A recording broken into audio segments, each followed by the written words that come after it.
मैं अभी उचित समय नहीं है बुआ।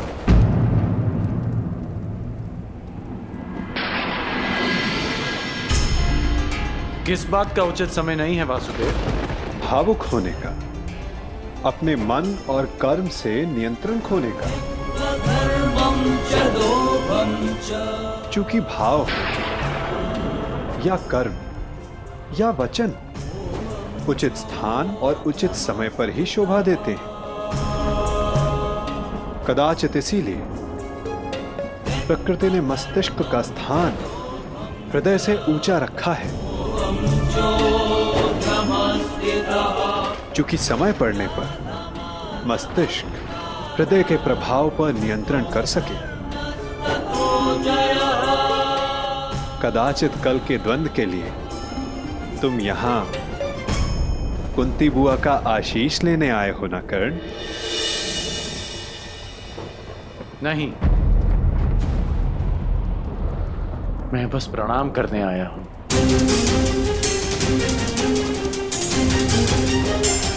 प्रणाम करोगे, आशीष नहीं लोगे? क्यों?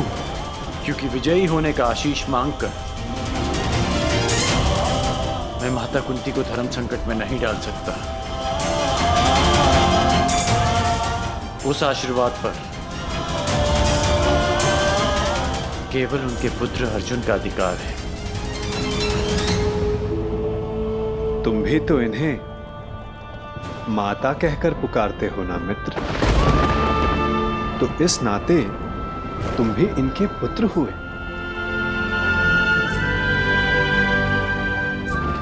आशीर्वाद पर अधिकार तुम्हारा भी उतना ही है जितना अर्जुन का।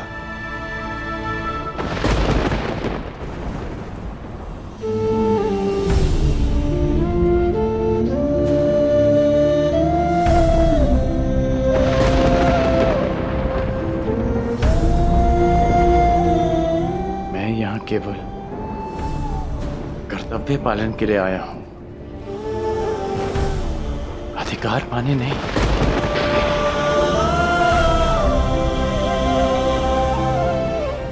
जैसा मैंने अभी कहा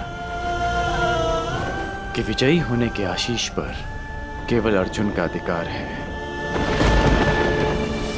मेरा नहीं।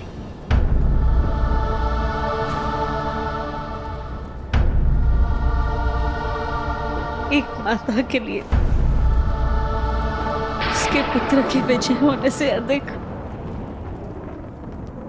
उसका जीवित होना महत्वपूर्ण है।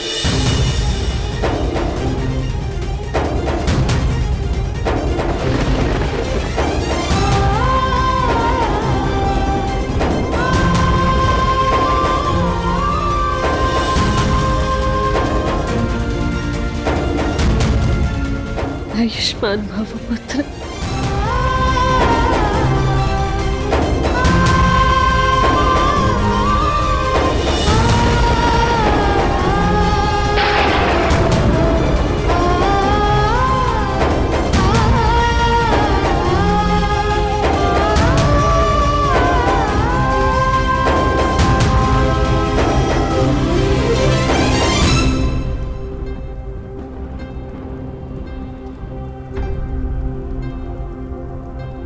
सत्य सम्मुख आएगा बुआ, परंतु उचित समय उचित स्थान पर।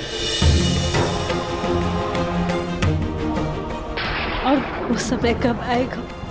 ये समय आपको स्वयं बतलाएगा बुआ। बुआ हूं ना तुम्हारी, और भक्त भी। क्या इस युद्ध को रोक सकते हो?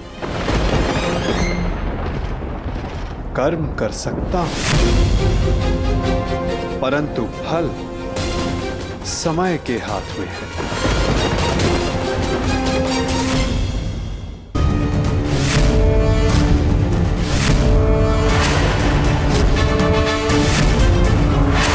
न्यायानाम् अधिकाराणाम् प्राप्त्यर्थम् साम्राज्यर्थम् न्यायानाम् अधिकाराणाम् प्राप्त्यर्थम् साम्राज्यर्थम्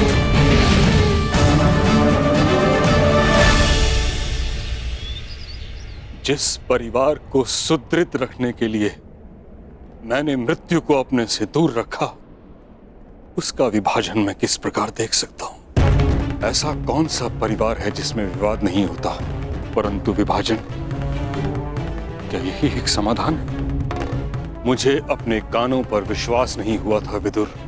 वासुदेव जैसा विद्वान और बुद्धिमान विभाजन का सुझाव देता है। यदि मेरे वचनों से आपको पीड़ा पहुंची है तो मैं क्षमा प्रार्थी हूं गंगापुत्र, परंतु परिस्थितियां कभी कभी ऐसी हो जाती हैं कि परिवार को बांटना आवश्यक हो जाता है, विशेषकर तब जब परिवार के कुछ सदस्य शेष का विनाश चाहने लगे। मैं कह चुका हूं, मेरे जीवित रहते ऐसा कभी नहीं होगा।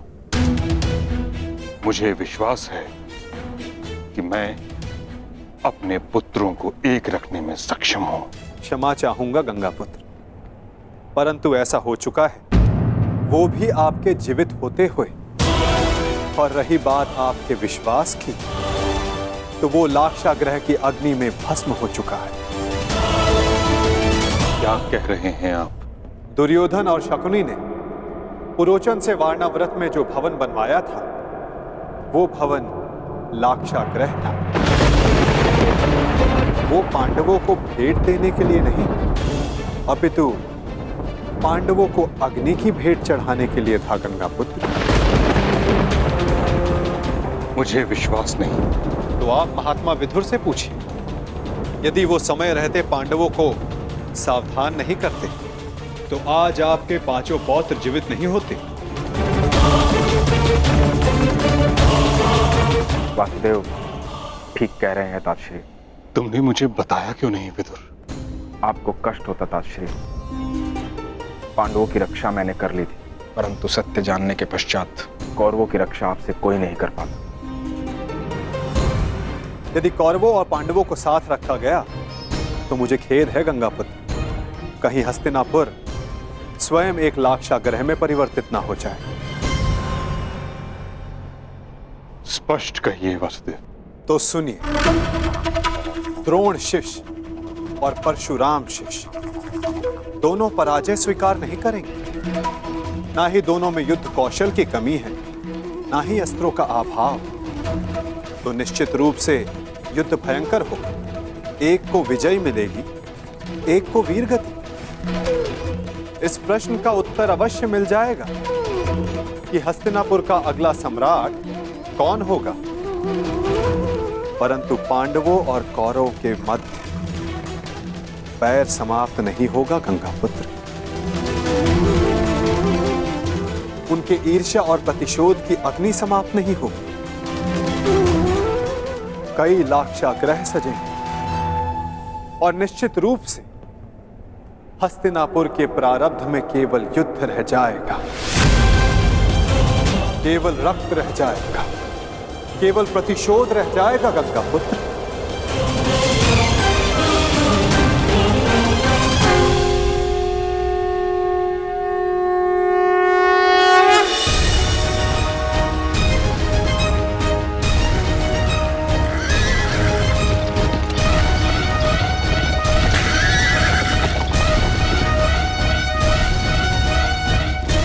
दो योद्धा युद्ध के लिए प्रस्थान कर रहे हैं और संभवतः उनमें से एक ही लौट पाए। निर्णय आपका है गंगापुत्र।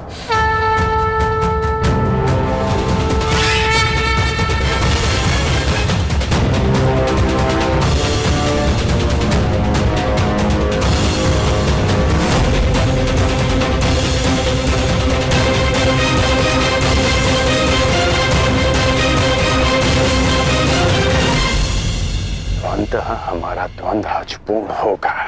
आज सूर्यास्त भी तुम्हारी रक्षा नहीं कर पाएगा,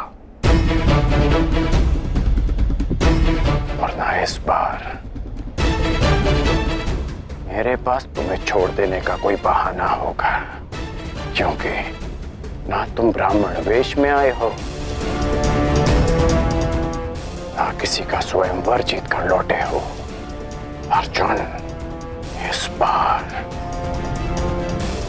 मैं अपना धनुष नीचे नहीं करूंगा और मैं तुम्हें प्रहार करने का अवसर नहीं दूंगा।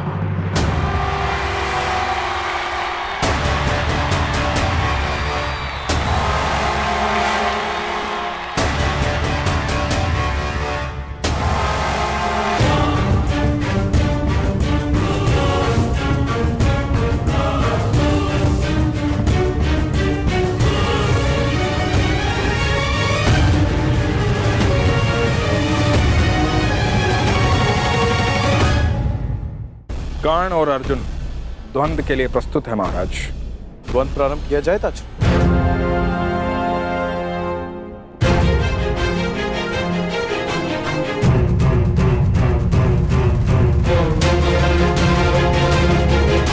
और कोई विकल्प भी तो नहीं।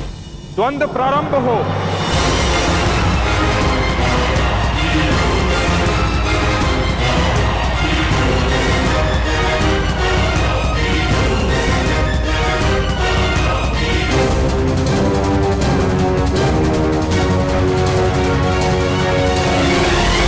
ये द्वंद्व नहीं, तुम्हारा सौभाग्य प्रारंभ हो रहा है मेरे होने वाले सम्राट।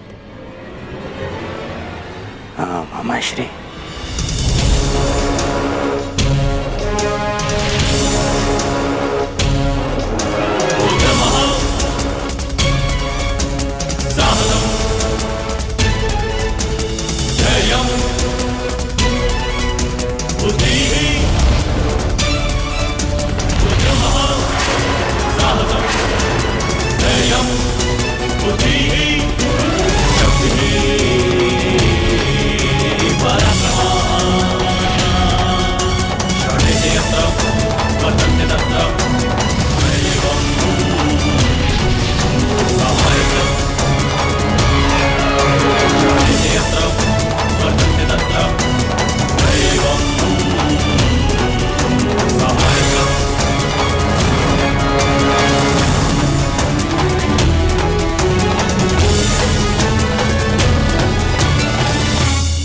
रुको।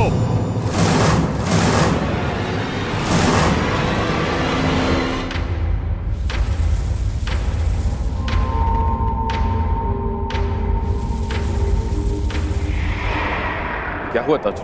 महाराज, हस्तिनापुर की सुरक्षा मेरी प्रतिज्ञा है, मेरा धर्म है, मेरे जीवन का उद्देश्य है। मुझे लगा था कि इस द्वंद्व से हस्तिनापुर का रक्त बहने से बच जाएगा,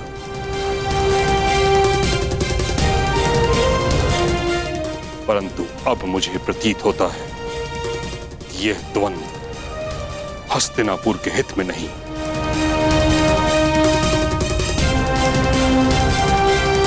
इस कारणवश मैं इस द्वंद्व को समाप्त करने की घोषणा करता हूं।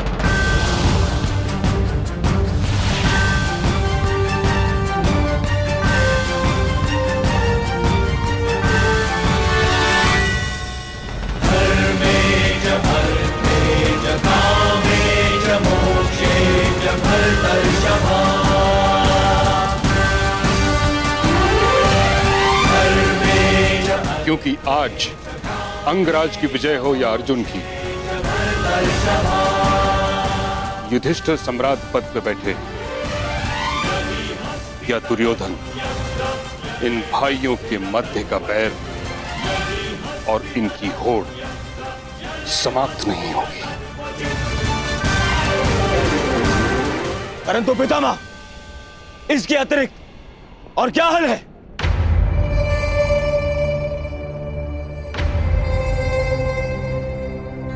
विभाजन, विभाजन, विभाजन।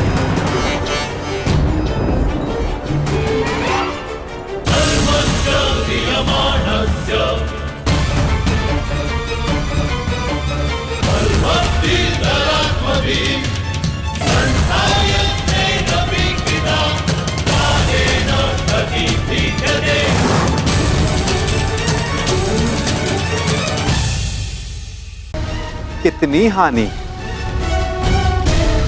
और ये भी समझ सकते हैं कि यदि एक बार अग्नि प्रज्वलित हो उठी तो उसे शांत करना कितना कठिन है, विशेषकर विद्वेष की अग्नि। वासुदेव, मैं तो शांत। शकुनी, शांत। विदुर, तुम्हारी नीति क्या कहती है इस विषय में?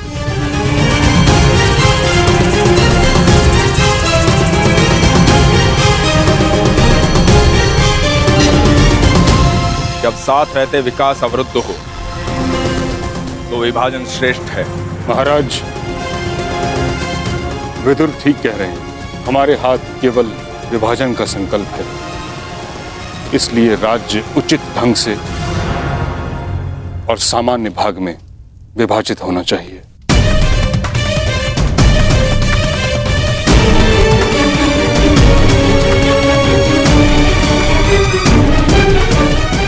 श्री, मैं ये विभाजन यहीं समाप्त कर दूंगा। अभी अपने गदा के एक ही प्रहार से इन पांडवों का सिर और सब दोनों चूर कर दूंगा। अभी देखिए। शांत हो जाओ मेरे होने वाले सम्राट, शांत हो जाओ। देखो, जो काम सुई से हो सकता है उसके लिए तलवार नहीं उठाई जाती। पांडवों को ऐसा विकल्प दूंगा विभाजन का कि वो उसे अस्वीकार कर देंगे, समझ गए? उसके बाद सारा खेल हमारे मुट्ठी में। परंतु नहीं, ये समय कृष्ण के और मेरे मध्य बुद्धि युद्ध का है, इसीलिए मुझे ही आगे रहने दो। ठीक है मामाश्री। हाँ, तो ठीक है। यदि दोनों पक्ष विभाजन के लिए प्रस्तुत हैं, तो यही सही। परंतु दाता और याचक, इन दोनों के मध्य एक नियम होता है। जो दे रहा है वो ही चयन करे। तो इसके नाते विभाजन में पांडवों को कौन सी भूमि मिलेगी, इसका विकल्प देने का अधिकार केवल दुर्योधन का है।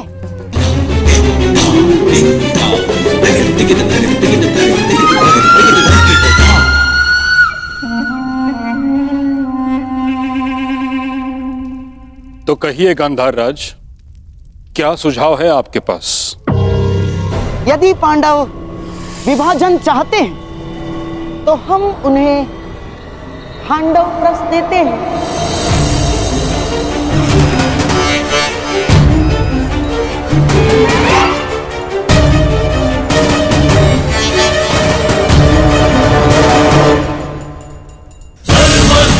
और यदि पांडवों को खांडव प्रस्थ स्वीकार नहीं तो हमें भी विभाजन स्वीकार नहीं।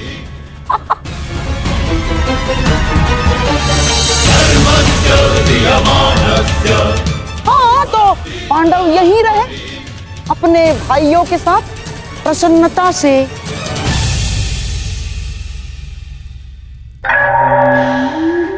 प्रेम से और सेवा से। यह अन्याय है गांधार राज।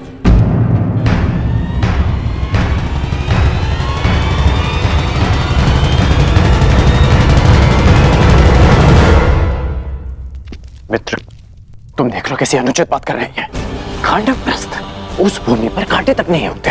बंजर भूमि है वो, अंग से भी अधिक बंजर, जैसे आप शापित हो। महाराज, यदि विभाजन नीति अनुसार करना है, पांडवों को वो भूमि देना नीति का अपमान है।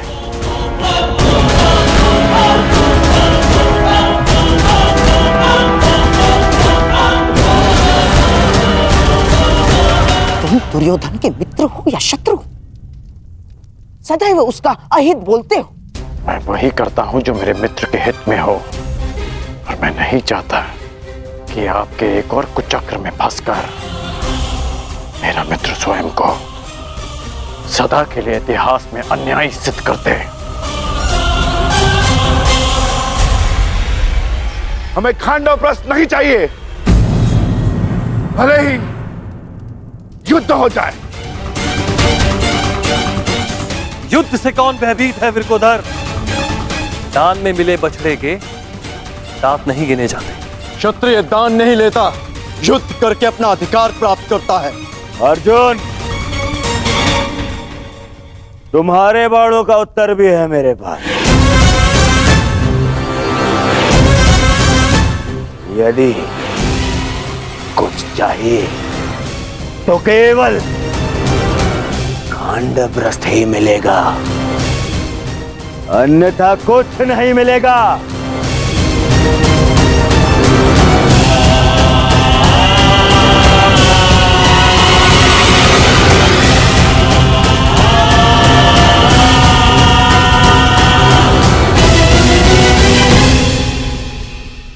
मित्र, इस अन्याय का भाग मत बनो।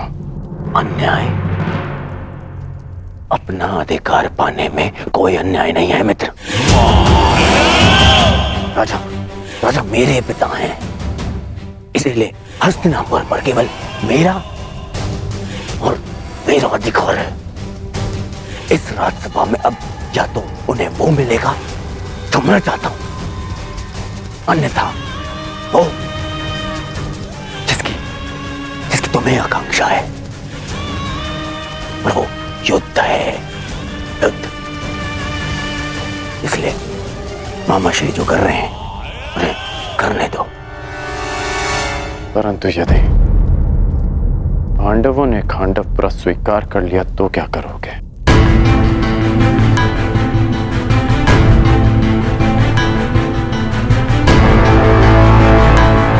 नहीं करेंगे, देखते जाओ।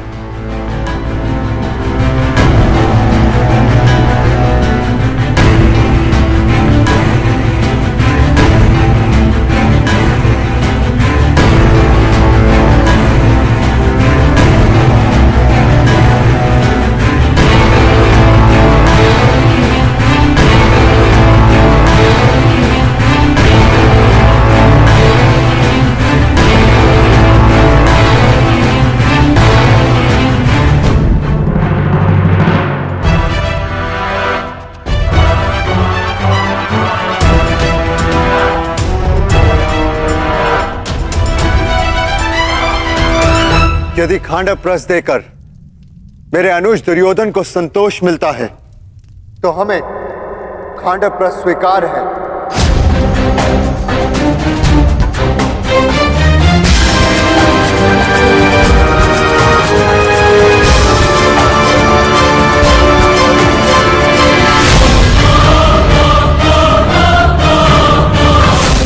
हम 5 भाई जहां भी एक साथ हो, वो स्थान भले ही बंजर हो, लेकिन हमारे लिए स्वर्ग से कम नहीं।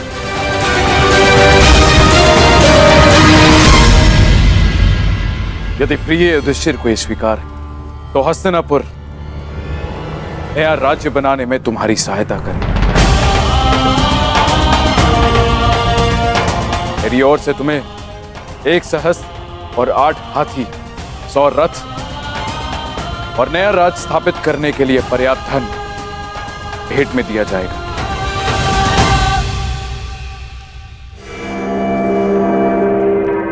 परंतु पुत्र, इसके बदले मुझे भी तुमसे कुछ चाहिए।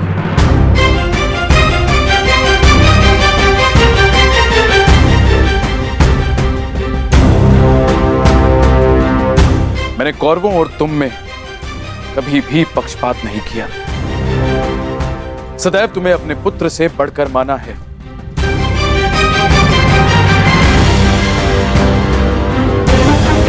तुम 5 भाई सर्वशक्तिशाली हो। पांचाली जैसी चतुर भार्या है तुम्हारे पास, परंतु पुत्र, इस जन्मांध धृतराष्ट्र के पास कोई मार्गदर्शक नहीं। गांधारी और मुझे पथ दिखाने वाला कोई तो चाहिए पुत्र, कोई ऐसा जिसके समीप रहने से मेरे भ्राता पांडु की स्मृति बनी रहे। इसीलिए मेरी इच्छा है पुत्र, कि तुम्हारी माता कुंती यहीं हस्तिनापुर में रहे।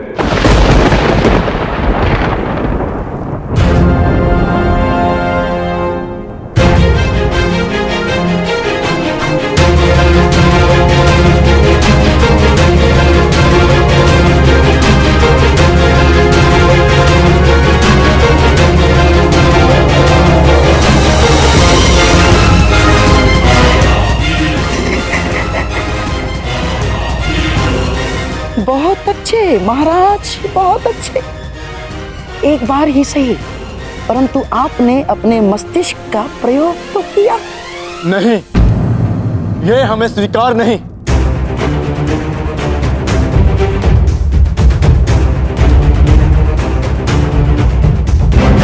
हाँ, यदि यही विभाजन की शर्त है तो हमें स्वीकार नहीं चाहिए पिताश्री। महाराज, आप ऐसी शर्त क्यों रख रहे हैं? क्यों एक माता को अपने पुत्रों से दूर कर रहे हैं आप? मैं कुंती को पांडवों से दूर नहीं कर रहा हूं अंगराज। मैं पांडवों को सदा अपने समीप रखने की कोशिश कर रहा हूं।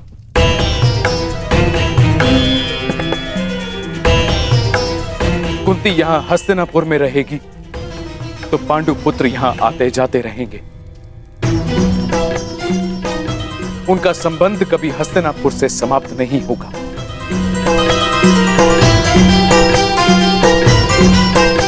मेरी आंखें देख नहीं सकती, परंतु पांडु पुत्रों का स्वर मुझे सुनने को तो मिलता रहेगा।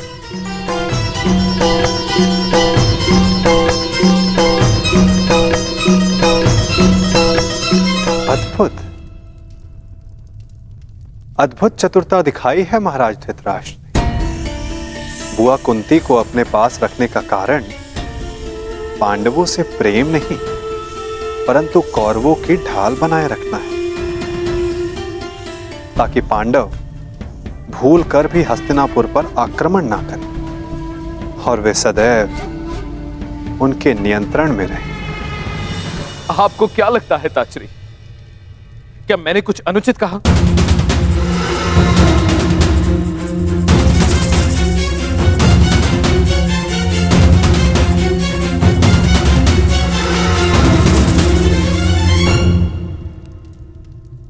हम अपनी माता के बिना नहीं जाएंगे। भले जो भी हो, माता हमारे साथ ही जाएंगी। मैं कहाँ रहूंगी? ये निर्णय लेने का अधिकार मेरा है। मुझे ताजश्री और गांधारी दीदी के साथ रहना स्वीकार है।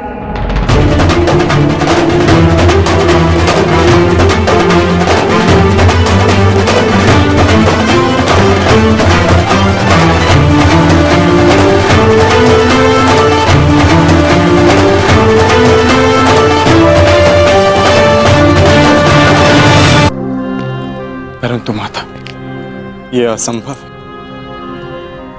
हम आपके बिना नहीं जा सकते। ये मेरी आज्ञा है भीम।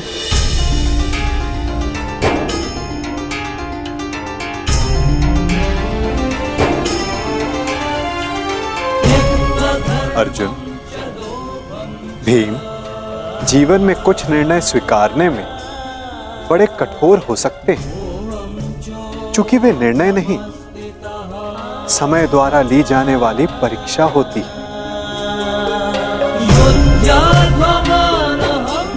यदि बुआ कुंती दोनों परिवारों को एक रखने, महाराज धृतराष्ट्र की इच्छा पूर्ण करने के लिए इतना बड़ा बलिदान दे रही है, तो आप सबको इसका सम्मान करना चाहिए।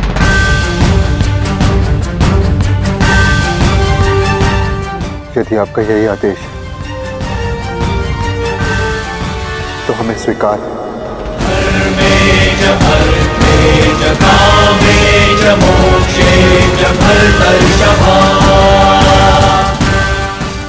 और माता से दूर रह पाना कठिन और कष्टप्रद होगा, परंतु आपकी इच्छा पूर्ति के लिए हम आपको छोड़कर खांडवप्रस्थ जाएंगे।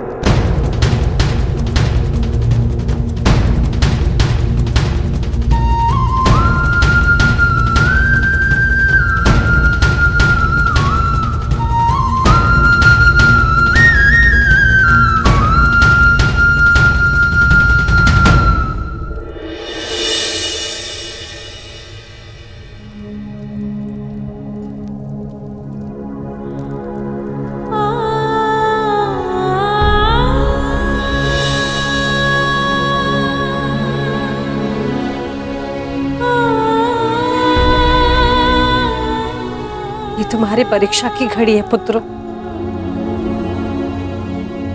तुम्हें बंजर भूमि में पुष्प खिलाने, परिश्रम करना है और पांचों साथ रहना।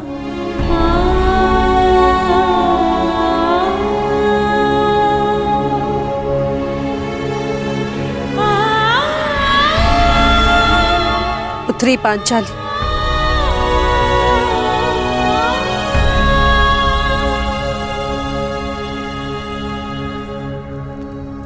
से मेरे पांचों पुत्र तुम्हारा उत्तरदायित्व है।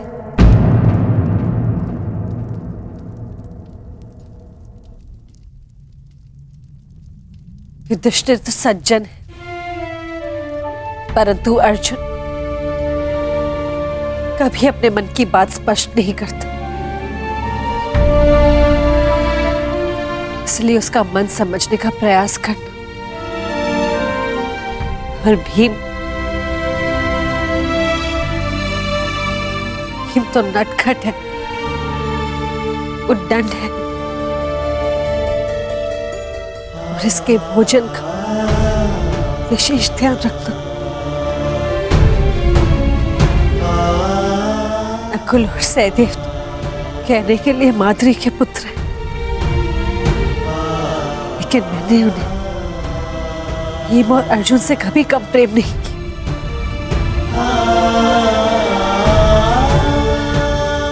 अब तक मैंने इन पांचों भाइयों को एक रखा, अभी उत्तरदायित्व तुम्हारा है या किसी ने।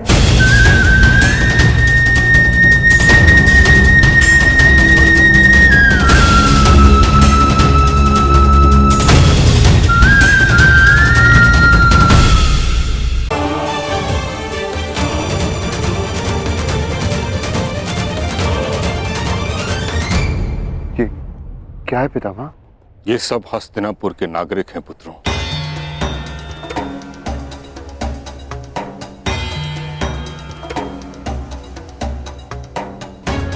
जो तुम्हारे साथ खांडवप्रस्थ में बसने की इच्छुक हैं।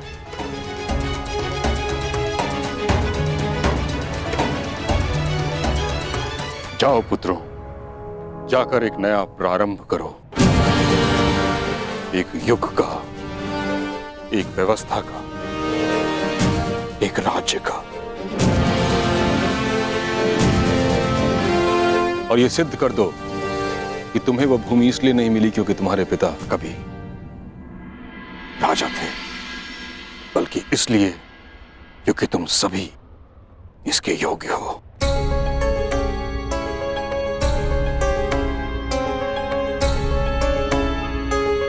आयुष्मान भव।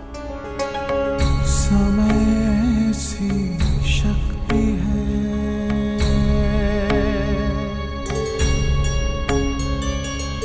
सभी समय से हारे,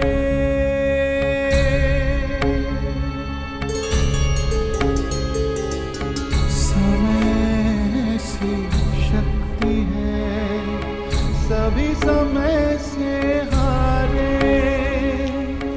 राजा हो या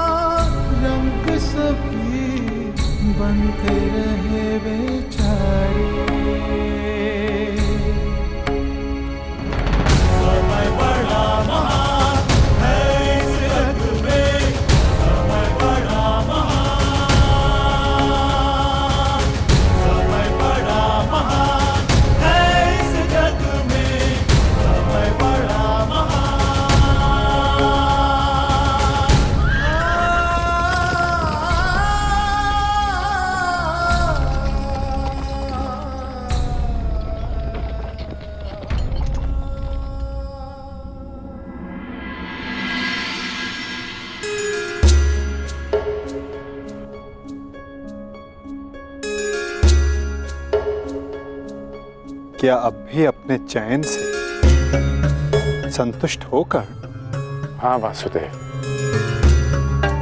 मैं अब भी अपने चैन पर अडिग हूं,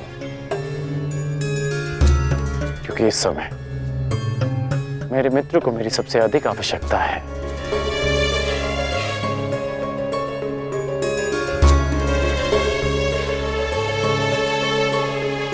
वासुदेव, अब समझ आया कि आपने मुझे पांचाल से सीधा हस्तिनापुर आने को क्यों कहा। आपने उस चक्रवात को विभाजन की दीवार से रोक लिया। कहां कर उस चक्रवात का तो यहां से अब प्रारंभ हुआ है।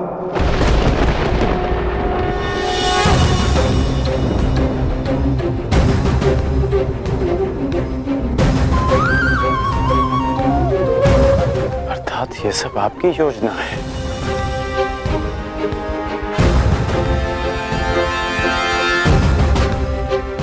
पहले आप पांचाली के स्वयंवर में गए, फिर हस्तिनापुर आए,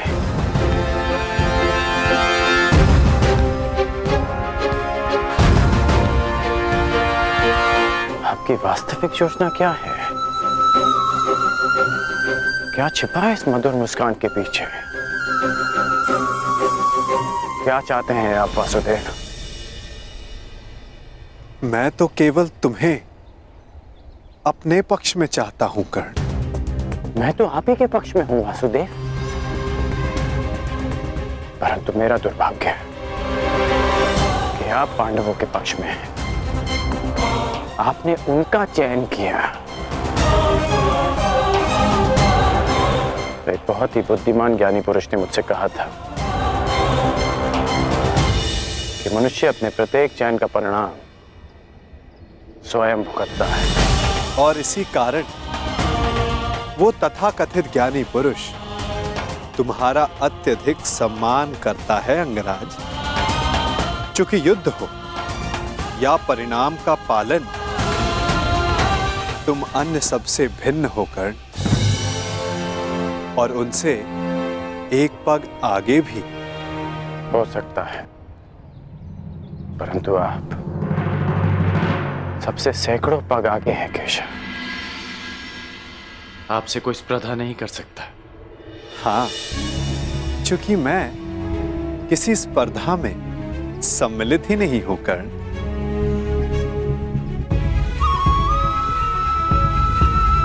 अब मुझे जाना होगा, परंतु न जाने क्यों मुझे यह आभास हो रहा है कि हमारी भेंट शीघ्र होने वाली है।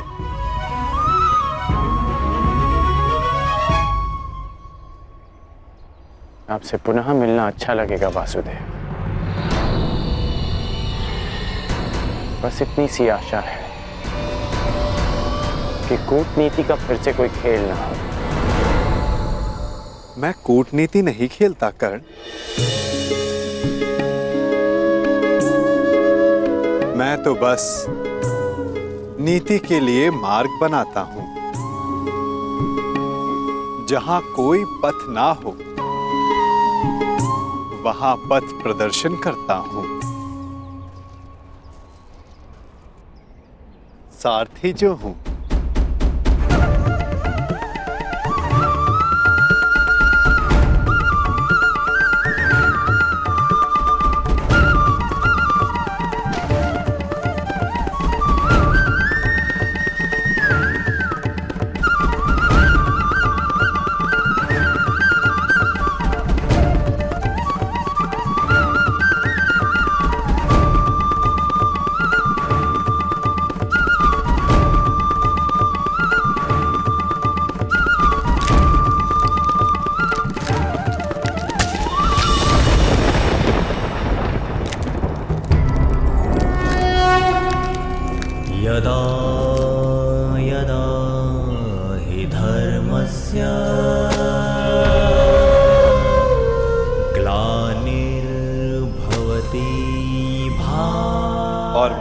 में जो बाधाएं आती उन्हें दूर भी करता हूं। अधर्मस्य तदात्मानं सृजाम्यहम्।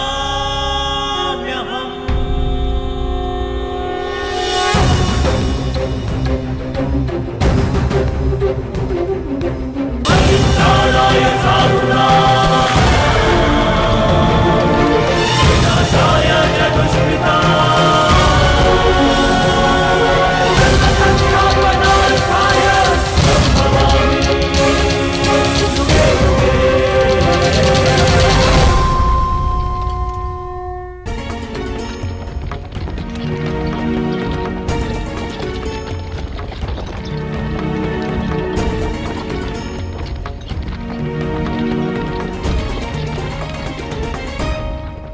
आर्य युधिष्ठिर इतने चिंतित क्यों हैं? पांचाली, माता की संध्या आरती का समय है और भ्राता युधिष्ठिर माता के लिए प्रतिदिन पुष्प लाया करते थे। बस यही चिंता है अब कि माता के लिए पुष्प उनका कौन सा पुत्र लेकर आएगा।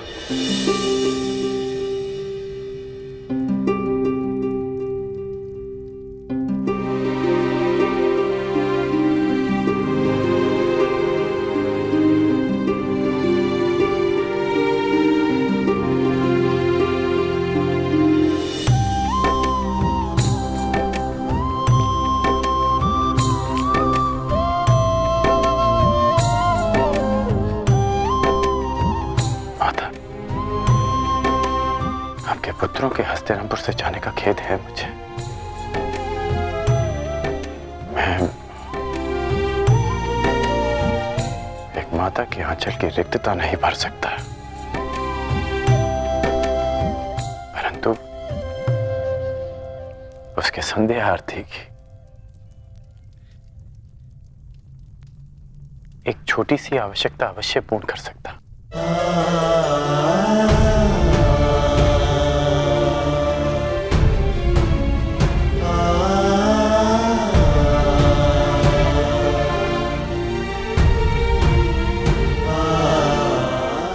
बहुत चिंतित होकर उस बंजर खांडव प्रस्थ में न जाने मेरे पुत्र किन कठिनाइयों में होंगे।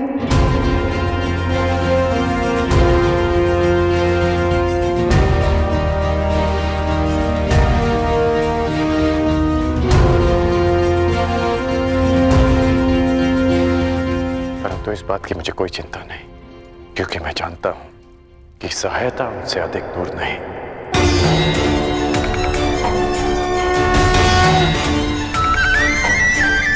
श्री कृष्ण गोविंद हरे मुरारी, हे नाथ नारायण वासुदेवा।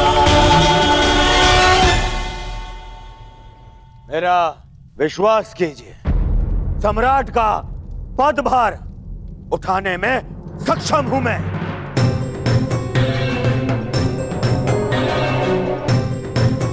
यदि ताचरी अपनी अनुमति और आशीर्वाद दें तो मुझे कोई आपत्ति नहीं पुत्र।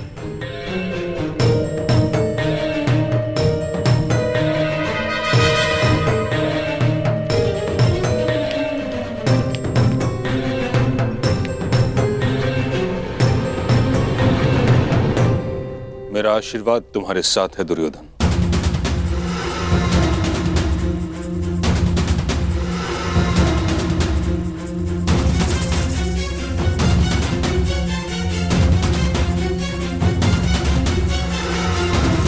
किंतु मेरी अनुमति नहीं।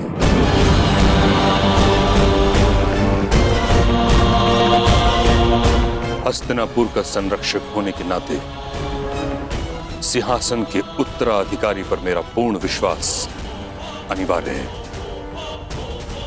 और तुमने अब तक ऐसा कुछ किया नहीं है दुर्योधन, जिस कारण तुम इस पद के योग्य माने जाओ। तो आज्ञा दीजिए मामही, मैं अपने मित्र दुर्योधन के लिए दिग्विजय करना चाहता हूं। कदाचित तुमने ठीक से सुना नहीं कारण मैंने क्या कहा। मैंने कहा दुर्योधन को स्वयं अपनी योग्यता सिद्ध करनी होगी।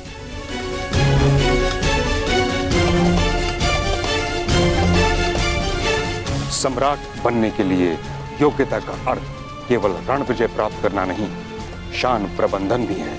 युद्ध नीति नहीं, मैत्री नीति भी है। सम्राट बनने की शीघ्रता तुम्हें केवल दिग्भ्रमित करेगी दुर्योधन। ज्वालंत मनोकामनाओं की अग्नि का धूम्र तुम्हें मार्ग से भटका देगा। परंतु मैंने ऐसा कौन सा अनुचित मार्ग चुना है पितामह? हस्तिनापुर की मर्यादा के कारण जिस विषय पर मैं मौन हूं, उसे तुम निर्लज्जता के साथ छिपा रहे हो दुर्योधन। मत भूलो, इस समय तुम गंगा पुत्र भीष्म के समक्ष खड़े हो। यदि आज हस्तिनापुर का विभाजन हुआ तो उसका कारण केवल तुम्हारी वह मूर्खता थी जो तुमने अपने मामा की संकेत पर की।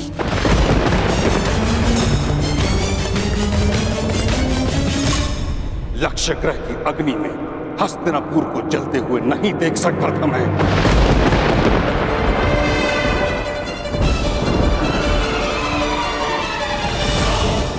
इस कारण विभाजन स्वीकार किया मैंने। और अब जब तक मुझे यह विश्वास नहीं हो जाता कि तुम नीति से शासन करने में सक्षम हो, कुचक्र से नहीं, तब तक मैं तुम्हारे अभिषेक की अनुमति नहीं दूंगा।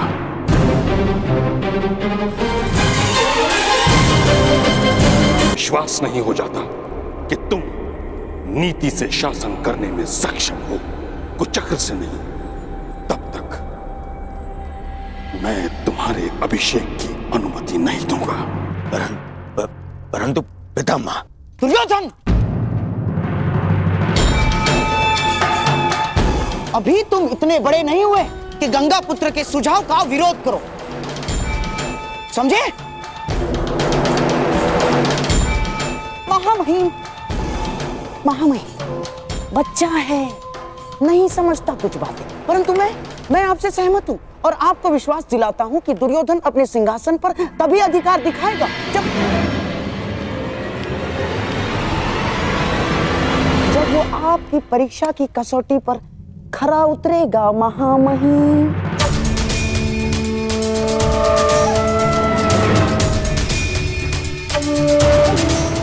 तुम मूर्खता मत करो।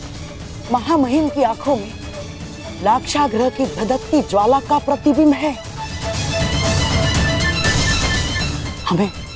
हमें कुछ और करना होगा मेरे होने वाले सम्राट। अब सम्राट युधिष्ठिर अपना राज्य संभालेंगे। आपका विनोद कभी कभी समझ में नहीं आता है। अभी तो मैं सही अर्थों में राजा भी नहीं बना और आपने मुझे सम्राट कहकर संबोधित कर दिया। सम्राट बनने में कौन सा भेद है धर्मराज? बस एक राजसूया यज्ञ करने की देरी भर है। शीघ्र ही आपके महल में सहस्त्रों राजा पधारेंगे। उपहास न उड़ाएं वासुदेव। कैसा राजसूय यज्ञ, कैसा महल? इस समय तो यहाँ पर सर छुपाने के लिए वृक्ष की छाया भी नहीं है। जब राजा बन गए हो तो महल भी इतना शीघ्र बन जाएगा कि आभास तक नहीं होगा। बस महल की नींव बलशाली रखनी होगी और इसके लिए मुहूर्त विचारने का समय नहीं है धर्मराज। बस मेरे कथन पर विश्वास कीजिए और तैयार हो जाएं। सत्यं क्रोधो दशकं धर्मलक्षणं दशकं धर्मरक्षणम्। अपना प्रभुत्व स्थापित करना ही होगा। और मगध का अर्थ है जरासंध।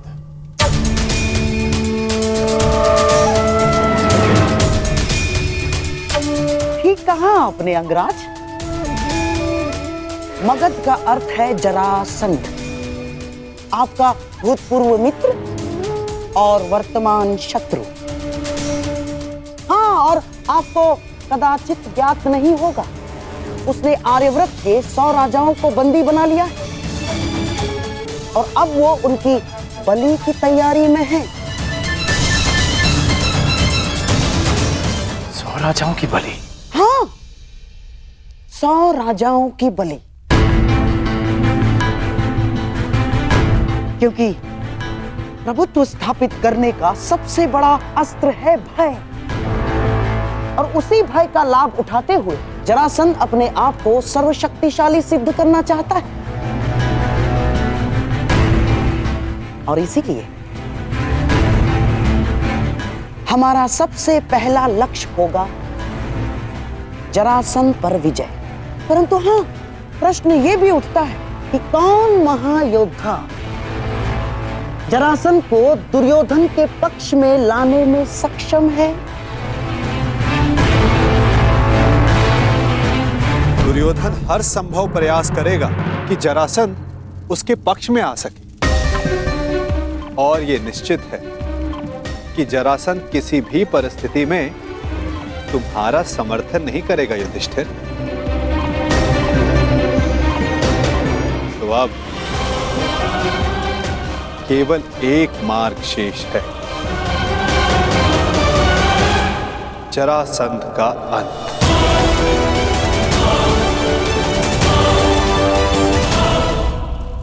अर्थात आप उसका वध कर देंगे माधव? युधिष्ठिर, यदि जरासंध का वध मेरे हाथों होना होता तो मुझे 18 बार उससे युद्ध करने की आवश्यकता नहीं पड़ती। जरासंध का वध किसी और के हाथों लिखा है।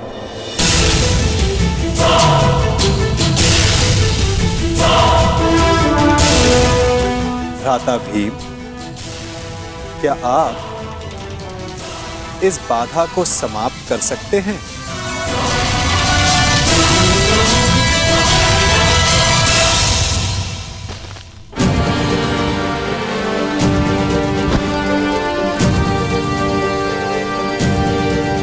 उत्तम।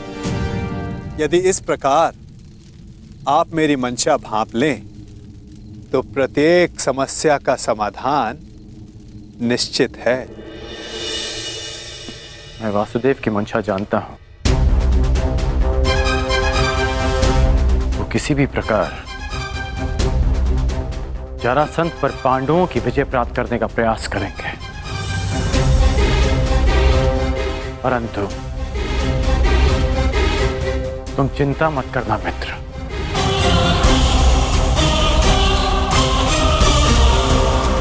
मैं पांडवों से पहले जरासंध का समर्थन प्राप्त कर लूंगा, और इस भांति आर्यवत के 100 राजा भी तुम्हारे पक्ष में आ जाएंगे।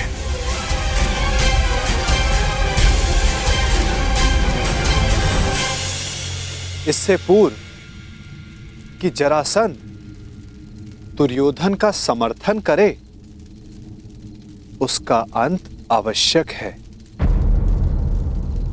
अर्थात हमें जरासंध का वध करना होगा।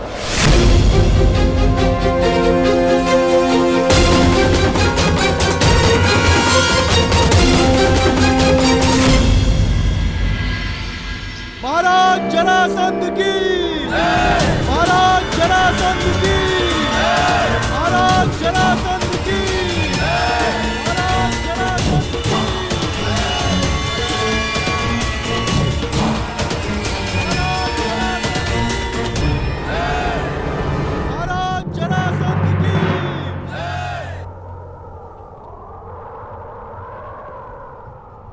शतराज बलि प्रारंभ हो।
एक राजा को दूसरे राजा के साथ वो व्यवहार नहीं करना चाहिए जो वो स्वयं के लिए नहीं चाहता। मुझे जब भी तुम्हारी सहायता की आवश्यकता पड़ी तुम एक बार मेरी सहायता करने अवश्य आओ।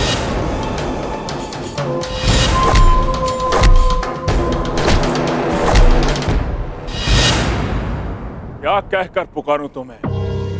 अंगराज कर्ण या छलिया कर्ण? वचन भंग कर्ण या फिर मित्रता करके मित्रद्रोह करने वाला कर्ण?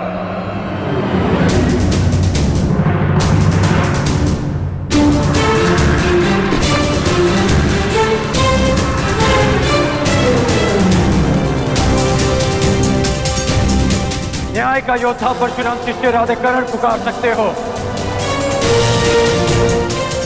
जिसे ये बलि रोकनी पड़ी क्योंकि ये आवश्यक था।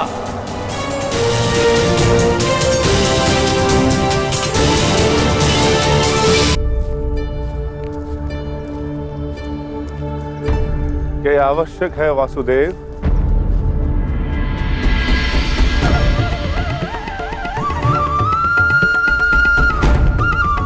हाँ, हम वहां जरासंध के अंत के लिए जा रहे हैं। अपनी सुरक्षा के लिए वेश बदल कर जाना क्या यह कायरता नहीं? नहीं भीम, हमने ये वेश उन सैनिकों के प्राणों की रक्षा के लिए धारण किया है जो हमें पहचान कर हम पर आक्रमण करेंगे और अकारण ही बाहुबली भीम के हाथों मारे जाएंगे।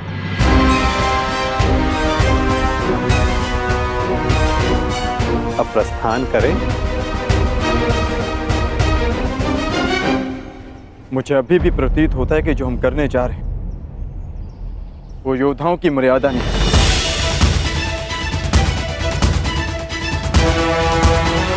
आप आज्ञा दीजिए, मैं अपने ही वेश में एक ही क्षण में मगध के द्वार ध्वंस कर दूंगा और जरासंध को भी धराशायी कर दूंगा। तुम्हारा ये आक्रोश और तुम्हारी युद्ध के लिए ये उत्सुकता मुझे किसी और का स्मरण करा रही है अर्जुन।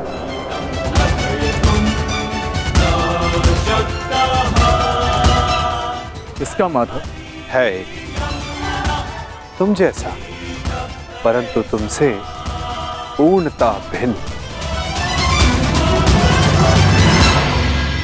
जीवन के कर्म में भी और कर्म के परिणाम में भी।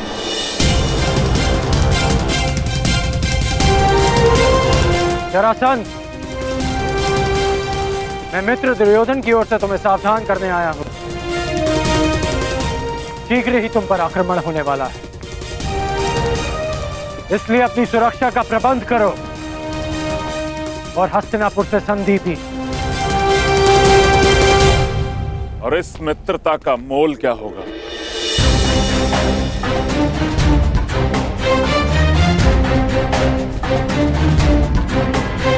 बस इन 100 राजाओं को मुक्त करना होगा।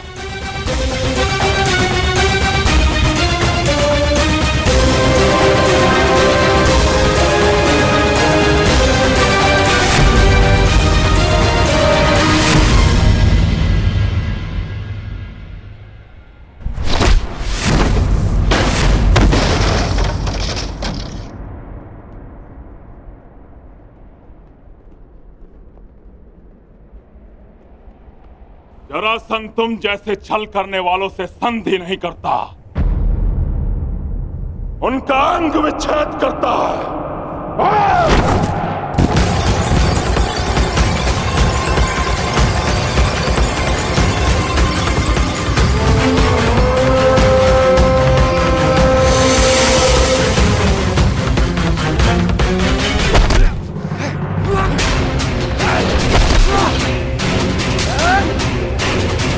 मेरी बात मानो, इन राजाओं को मुक्त कर दो जरासंध। और राजा की नहीं, एक तो एक राजाओं की बलि चढ़ेगी कर।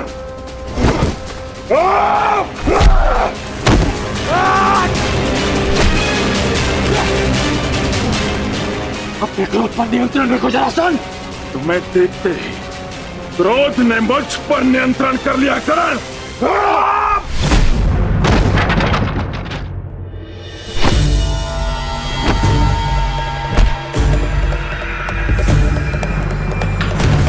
रुक जाओ जरासंध, मैं तुम्हें सावधान कर रहा हूं।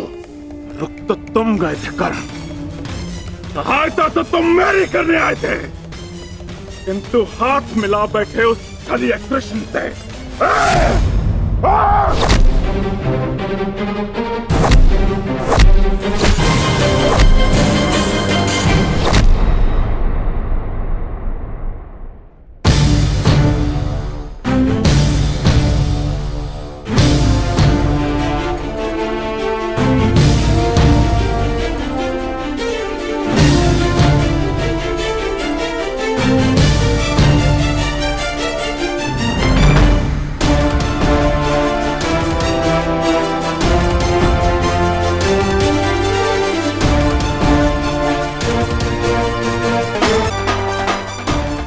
यहाँ युद्ध करने नहीं आया।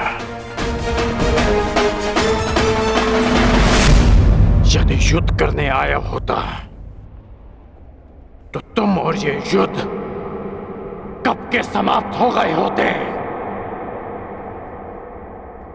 इस भांति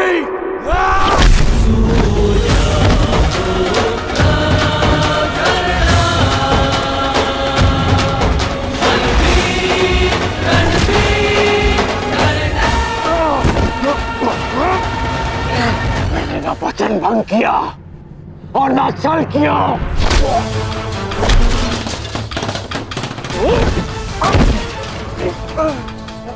मैं युद्ध में तुम्हारी सहायता के लिए पहुंचा था, परंतु रुका रहा क्योंकि वासुदेव शांति का प्रयास कर रहे थे।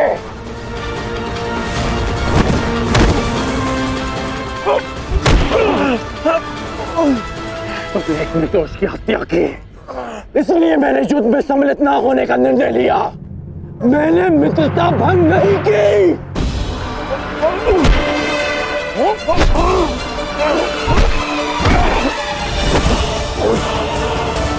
मेरे शत्रु के साथ खड़ा रहने वाला मेरा मित्र नहीं।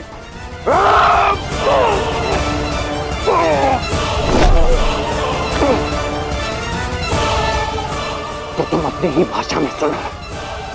यदि शत्रु का शत्रु मित्र होता है तो हस्तिनापुर से संधि करो और इन राजाओं को मुक्त करो।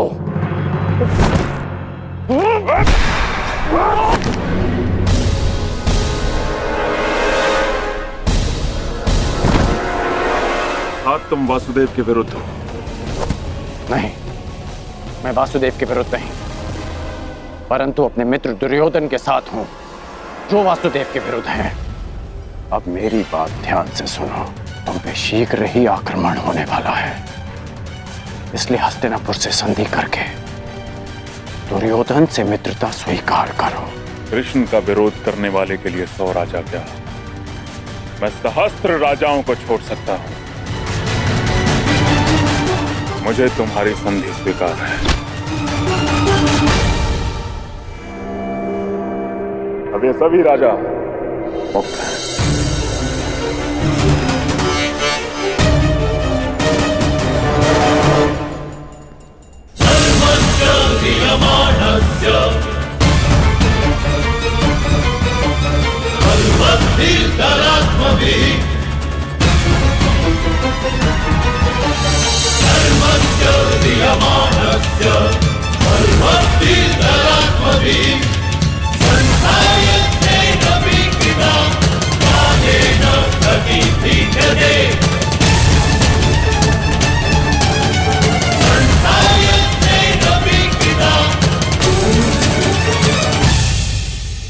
हम लोग नगर द्वार पे क्यों खड़े?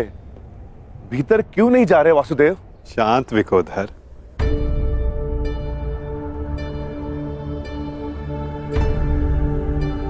अंदर जाने से पूर्व तनिक मगध नरेश के लिए कुछ भेंट तो ले ले। आओ, उनके लिए चलकर पुष्प ले ले। चलो।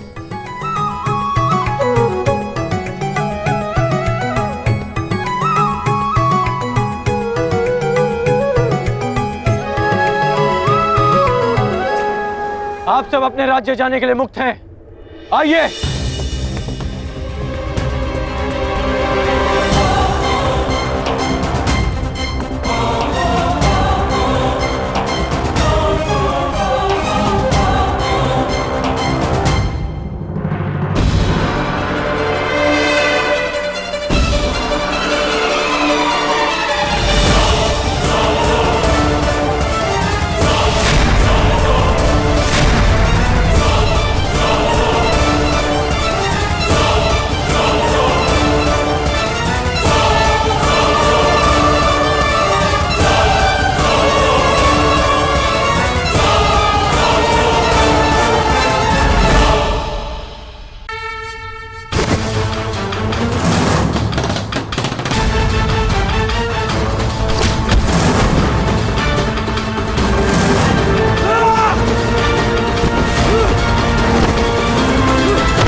के सब मल थक गए।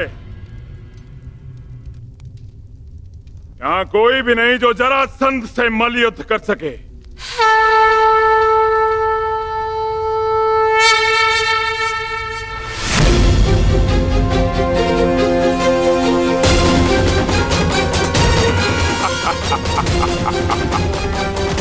लो, अब ये ब्राह्मण मुझसे मल युद्ध करने आए हैं।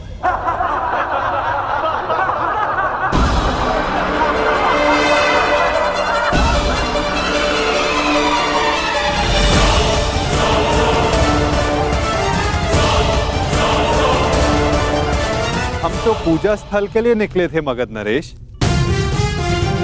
परंतु भूलवश हम यहाँ आ गए। अच्छा हुआ भूलवश इस घेरे में नहीं चले आए, अन्यथा मुझसे मल्ल युद्ध करना होता। अब अपनी भूल सुधारो और यहाँ से चले जाओ। यह स्थल केवल और केवल योद्धाओं के लिए, निर्बल ब्राह्मणों के लिए नहीं। जी राजन, जैसी आपकी इच्छा।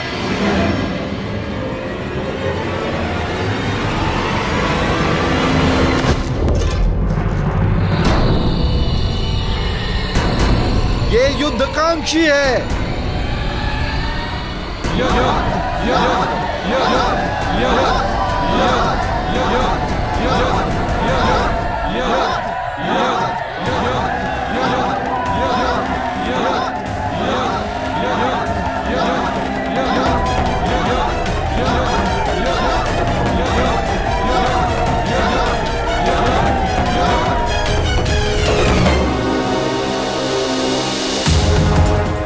लगता है आपने सुना नहीं ब्राह्मण देव। अब कृपया इस घेरे से बाहर चले जाइए, अन्यथा मुझे एक ब्राह्मण हत्या का पाप लगेगा।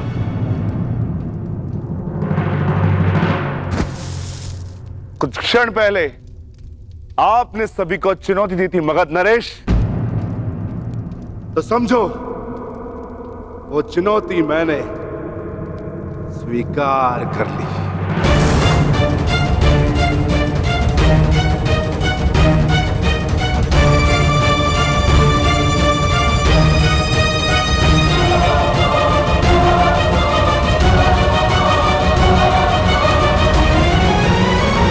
अद्भुत आत्मविश्वास है आप में ब्राह्मण देव, किंतु आज आपके साथ साथ आपका ये आत्मविश्वास भी टूट जाएगा। वैसे मल्लयुद्ध के नियम तो जानते हो ना ब्राह्मण देव? हाँ, जब तक एक योद्धा पराजय स्वीकार ना कर ले, युद्ध होता रहेगा।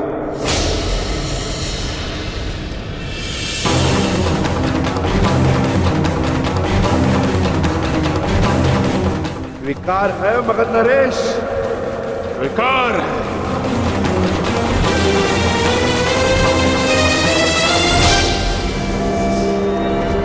नहीं जरासंध!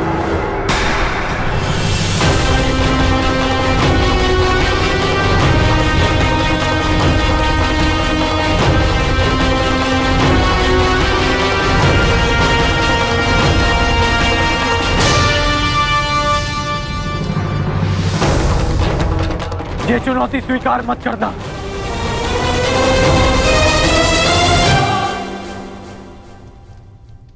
क्योंकि यह ब्राह्मण नहीं है।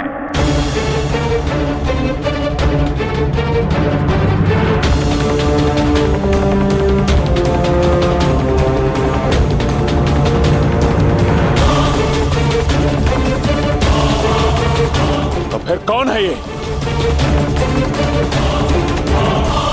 एक योद्धा को युद्ध से पूर्व अपने प्रतिद्वंदी का सत्य परिचय मिले, यही युद्ध नियम है। जिसने तुम्हें चुनौती दी वो वृकोदर भीम है।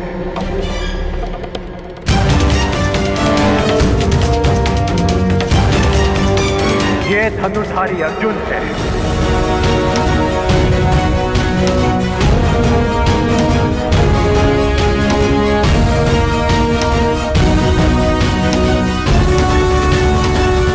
और भीम के पीछे जो खड़े हैं वो वासुदेव कृष्ण है।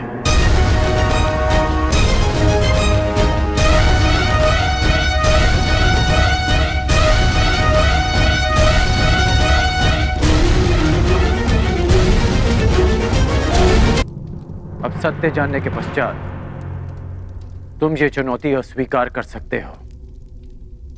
सत्य कहा अंगराज ने मगध नरेश। अब निर्णय आपका है। परिचय जानकर यदि भयभीत हो तो भीम द्वारा दी गई चुनौती अस्वीकार कर सकते हो।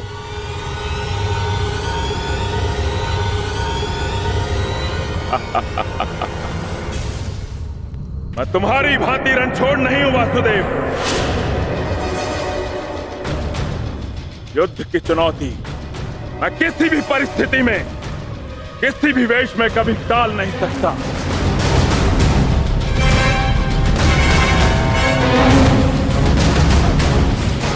मैं इस चुनौती का अंत करूंगा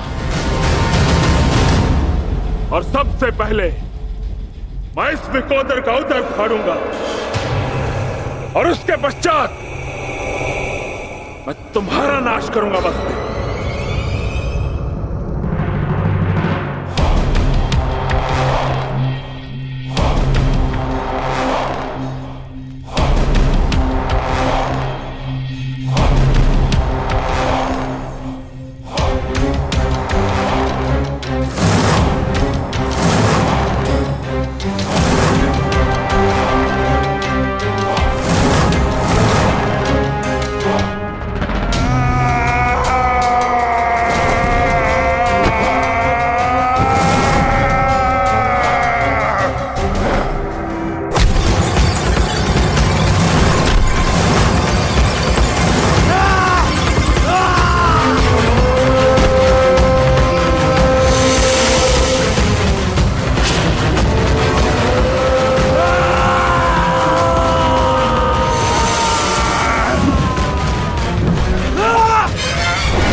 क्या यह युद्ध समाप्त होगा?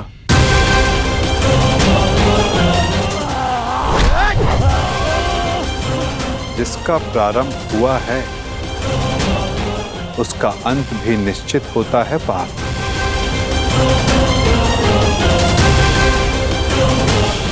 तुम्हारी प्रतीक्षा शीघ्र पूर्ण होगी।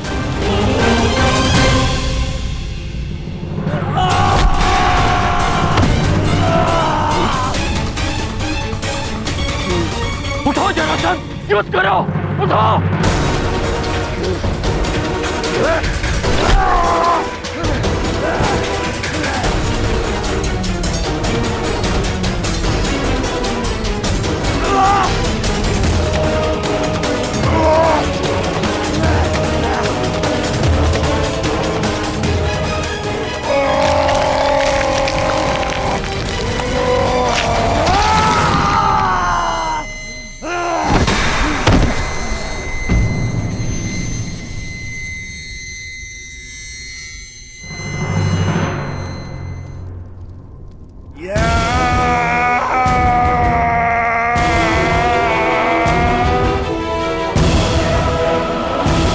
जरासंध का अंत हुआ।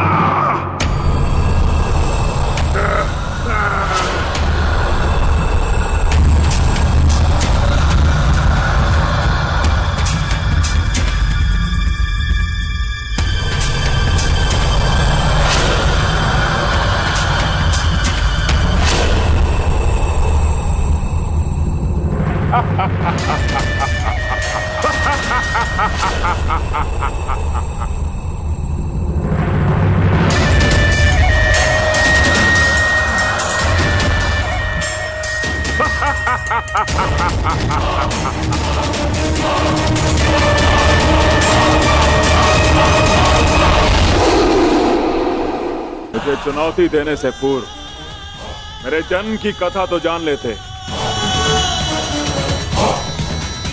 माता के गर्भ से 2 पिंडों में जन्मा मैं, मृत, और मेरे शरीर को वन में फेंक दिया गया। वहां जरा नामक राक्षसनी ने उन पिंडों की संधि करके जोड़ा और मेरा नामकरण हुआ जरासंध।